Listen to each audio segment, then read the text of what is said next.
आज ही हमारे वज़ीर-ए-आज़म साहब जो हैं वो ISI के चीफ से भी मिले हैं, आर्मी चीफ से भी मिले हैं। ये जो मुलाकातें हैं इसकी कोई मतलब क्या नहीं, क्या नजर जा आ रहे हैं चीन। पाकिस्तान को इस वक्त चीन और अमेरिका के दरमियान फुटबॉल सा बना हुआ, को बहुत ज़्यादा क्लियर नहीं है। चीन भी पैसे नहीं दे रहा। ये तमाम चीज़ें नज़र ही आ रहा है कि एक वायलेंट केओस तैयार हो रहा है मुल्क में। हमारे मुल्क का वज़ीर-ए-आज़म रियासत मदीना बनाना चाहता है, लेकिन हमारे मुल्क में इस्मत फरोशी का कारोबार जो है वो सबसे ज़्यादा तरक्की क्यों कर रहा है। बिस्मिल्लाहिर्रहमानिर्रहीम। मैं आपको एक बात बताऊं मालिक साहब कि लोग जो हैं इस वक्त खुदकुशियां करने पे मजबूर हो गए हैं। मेरी ख्वाहिश है कि अल्लाह करे कि एस्टेब्लिशमेंट न्यूट्रल रहे, वरना जो इमरान खान के इरादे हैं वो बहुत ख़तरनाक है। दो किस्म के मसले हैं। एक तो ये है कि चाइना के हमने बहुत से पैसे देने हैं, अच्छा, और वो ड्यू हो गए हैं। ये जो सारा सिपेक के ऊपर इन्वेस्टमेंट्स हुई हैं या जो लोन्स लिए हैं। दूसरे हमने और भी पैसे लेने हैं चाइना से। आपने ये जो बात अभी किया है ये हमारे मामले खसूसी जिनका आज ऐलान हुआ है, मगर आज ही हमारे वज़ीर-ए-आज़म साहब जो हैं वो ISI के चीफ से भी मिले हैं, आर्मी चीफ से भी मिले हैं। तो ये ISPR के अच्छा उनसे मिले, सॉरी मगर आर्मी चीफ से तो मिले हैं ना। तो ये जो मुलाकातें हैं इसकी कोई मतलब क्या क्या नजर जा रहे हैं चीन। पाकिस्तान को इस वक्त चीन और अमेरिका के दरमियान फुटबॉल सा बना हुआ, को बहुत ज़्यादा क्लियर नहीं है। तो मेरा ख्याल है आर्मी चीफ उस सिलसिले में जाके मिले होंगे, क्योंकि पाकिस्तान में याद रखें हमने अफ़गानिस्तान के लिए बहुत कुर्बानियाँ दी हैं, उसको हम भी ऑन नहीं कर रहे, चीन भी पैसे नहीं दे रहा।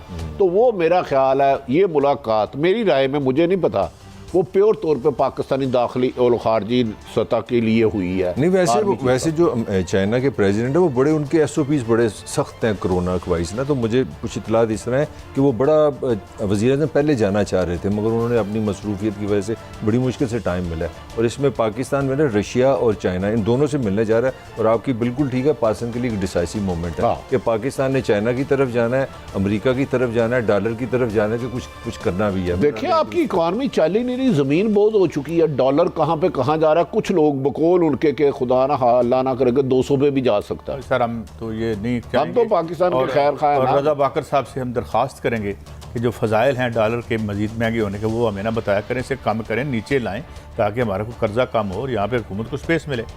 आपको जो 2-3 चीज़ें बड़ी इंटरेस्टिंग है कि पाकिस्तान का जो इशू है, जो हम IMF की तरफ जा रहे हैं 1 अरब के लिए ना, 1 अरब के लिए हमने तीसरी दफ़ा उनको कह दिया ज़रा इजलास आगे करने। उसकी वजह क्या है ये जानना ज़रूरी है। वो इसलिए कि जब वो आपको कर्जा देते हैं वो एक पूरी लिस्ट देते हैं शराइत की, ये करोगे वो करोगे, और आपके साथ बाहर तमाशे होते हैं ना, बिजली महंगी होगी, पेट्रोल महंगा होंगे, वो शराइत होती है। तो अभी तक आपकी कुछ शराइत बाकी हैं जिसमें एक बिल भी आपने पास कराना है। कितने के लिए? 1 अरब डॉलर के लिए। अब मैं जो आपको 2-3 चीज़ें ज़रा शेयर करना चाह रहा हूँ कि 10 से 12 बिलियन डॉलर, यानी कि जितने पैसे हम मांग रहे हैं हमने सिर्फ खुराक में हम दुनिया से मंगवा रहे हैं। विदिन 6 मंथ, लास्ट 6 मंथ हमारा जो ट्रेड डेफिसिट है ना वो 100% इंक्रीज़ हुआ है। इस पर कोई शक नहीं कि इमरान खान के दौर में IT की एक्सपोर्ट बढ़ी हैं, पाकिस्तान की 27% एक्सपोर्ट बढ़ी हैं, which is a very good news. मगर इंपोर्ट्स 100% बढ़ गई हैं। 12-13 बिलियन डॉलर आप वहाँ पे लूज़ कर रहे हैं। 1 बिलियन के लिए हमारे साथ जो हो रहा है। और छोटी सी मैं उसका इम्पैक्ट बता दूँ, तजारती खसारे का मतलब क्या होता है। तजारती खसारे का मतलब है आज पाकिस्तान की तारीख में हाईएस्ट 90 रुपये का किलो चक्की का आटा हुआ। ये तारीख में कभी नहीं हुआ। यहाँ तक बात चले गए 300% आपकी गैस महंगी हो गई है। अभी मुझे SMS आया यहाँ पे कि 10 से 15% तुम्हारे मोबाइल पे भी टैक्स आज ही, अभी ये मैं आपको दिखा सकता हूँ। तो कहने का मतलब है ये तजारती खसारा अगर आपने कंट्रोल ना किया, आप घंटे के बाद भी IMF के पास चलेंगे, पाकिस्तान इसी तरह परेशान रहेगा। आपके पास कोई मुझे रास्ता साहब मलक साहब तो वैसे ही तनकीद करते हैं। वज़ीर-ए-आज़म फरमाया, खुद मेरे वज़ीर-ए-आज़म इमरान खान साहब ने, कि 3 माह के अंदर महंगाई काबू हो जाएगी। ये कह रहे हैं 3-4 माह और महंगाई बढ़ेगी, हमारा कोई कंट्रोल नहीं है। वज़ीर फिनांस मिनिस्टर की बात माने या PM की, आप क्या रहनुमाई फरमाते हैं? और अगर पहले ही मुल्क में पॉलिटिकल इंस्टेबिलिटी है, माशी इंस्टेबिलिटी है, अगर उस पर पॉलिटिकल इंस्टेबिलिटी भी आई तो उसका असल नुकसान किसका होगा?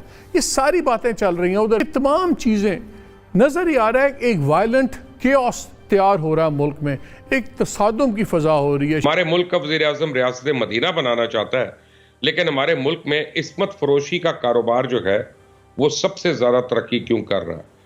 बिस्मिल्लाहिर्रहमानिर्रहीम। मैं आपको एक बात बताऊं मालिक साहब कि लोग जो हैं इस वक्त खुदकुशियां करने पे मजबूर हो गए हैं, लेकिन अवाम अब ज़िच हो गई है मालिक साहब। लोगों के पास खाने को नहीं है। जो अपने माँ बाप का इलाज कराता है वो अपने बच्चों की फीस नहीं दे सकता। जो घर का किराया देता है वो बिजली का बिल नहीं दे सकता, जो इन सब से निकल जाता है वो वैगन का किराया नहीं दे सकता। आप बात करते हैं कभी फिस्कल डेफिसिट की, कभी फॉरेन एक्सचेंज रिजर्व की।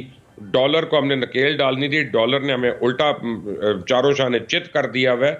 हमने जो है लोगों के मुंह पे कर्जे मारने थे, हमें मजीद कर्जे लेकिन लेने वो पड़ ठीक गए। है, हालात इकोनॉमिक हालात तो ठीक है, प्राइम मिनिस्टर खुद भी मानते हैं, मुबशर वो कहते हैं महंगाई है, इंटरनेशनल फैक्टर्स हैं, वर्ल्ड बैंक वगैरह ने इंटरनेशनल ग्रोथ भी रिवाइज करके अंडर 5% कर दिया है, वो हकायक है। मैं कुछ और पूछ रहा हूँ, मैं कह रहा हूँ जो ये कॉन्फ्लिक्ट कितनी फिजा अचानक बन रही है, क्या ये एक पैटर्न है, क्या बनाई जा रही है? वजीर आजम को अपनी जात से खतरा है, अपने आप से खतरा है। मैं आपको ये बात यकीन से कहता हूं। और दूसरी बात, अगर एस्टेब्लिशमेंट ने अब इनको सपोर्ट गिरती हुई दीवार को सहारा देने की कोशिश की तो मुझे डर है ये लावा कहीं और तरफ ना फट पड़े। मेरी ख्वाहिश है कि अल्लाह करे कि एस्टेब्लिशमेंट न्यूट्रल रहे, वरना जो इमरान खान के इरादे हैं वो बहुत खतरनाक है। वजीर ने इनकी रिकॉर्डिंग भेजी है, आप सोच नहीं सकते निजी महफिलों में जो वजीर आजम गुफ्तगू कर रहे हैं, मेरा दिमाग फट गया जो सुन के। अनबिलीवेबल है यार, मुझे समझ नहीं आती। हमारे मुहाफिज है यार, फौज हमारी है, ये मुल्क उनका है। खुदा के लिए तुम क्या बार बार कहते हो कि मुझे हर बंदा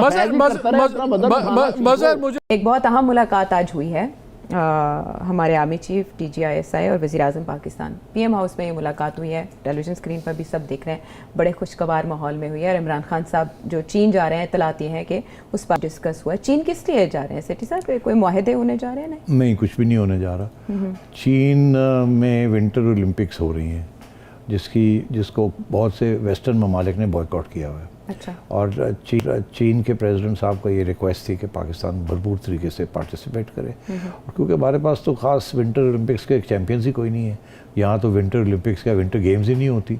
अब लोगों का ये कहना है कि अब जो हमें पैसे चाहिए वो दो किस्म के मसले हैं। एक तो ये है कि चाइना के हमें बहुत से पैसे देने हैं। अच्छा। और वो ड्यू हो गए हैं, ये जो सारा सिपेक के ऊपर इन्वेस्टमेंट्स हुई हैं या जो लोन्स लिए हैं। दूसरे हमने और भी पैसे लेने हैं चाइना से, तो ये ज़रूर चाइना के साथ जाके बात होगी कि हमें कुछ पैसे वैसे दे दें, कुछ इन्वेस्टमेंट्स करें।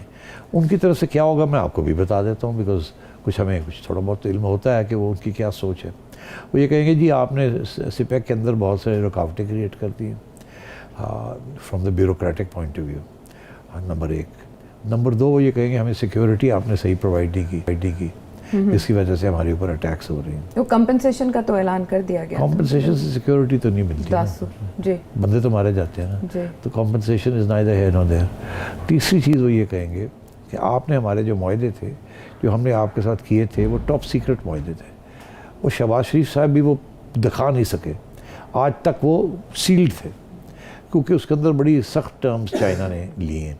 और वो अगर हम वो पब्लिक कर देते तो कुछ तनकीद होती चाइना के ऊपर, क्या चाइना ने इतने महंगे लोन्स दिए, इतने सूद इतना ज़्यादा लिया है वगैरह वगैरह।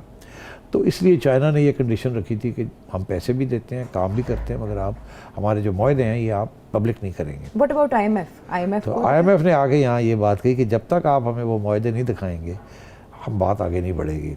अच्छा, तो आज इन्होंने पूछा कि हमने तो वादा किया हुआ कि हम वो नहीं दिखाएंगे। उन्होंने कहा जी फिर जाओ गुड़ियाँ उड़ाओ जाके, फिर असी नहीं तोड़ना गल कर देते। हेलो फ्रेंड्स, अपना हिंदुस्तान न्यूज़ में आपका स्वागत है। पाकिस्तानी मीडिया बता रही है कि इमरान खान चीन जा रहा है। मेन मकसद है चीन जाने का विंटर ओलंपिक्स नहीं बल्कि पैसे मांगना। चीन के आगे दोबारा हाथ फैलाने के लिए इमरान खान जा रहा है, क्योंकि मुल्क के हालात इतने खतरनाक हो गए हैं कि अब कुछ समझ में नहीं आ रहा इमरान खान को किस तरीके से मुल्क संभाला जाए। और साथ ही साथ IMF का भी प्रेशर है कि अगर चीन से आप लोन लेते हो तो उसकी शर्तें हमें बतानी पड़ेगी। इसकी वजह से पूरे पाकिस्तानी सरकार गिर चुकी है। इन्हें समझ नहीं आ रहा किस तरीके से मुल्क को चलाया जाए, क्योंकि और कहीं से तो पैसे मिल नहीं रहे पाकिस्तान को। सऊदी अरब ने भी मना कर दिया है, IMF भी बहुत सख्त है। इसीलिए पाकिस्तान आर्मी और इमरान खान के पसीने छूटे हैं। ये आगे से हमें पैसे नहीं मिलेगा तो दिवाले होने का पूरा खतरा है मुल्क के ऊपर। आइए फ्रेंड्स इस वीडियो को देखते हैं।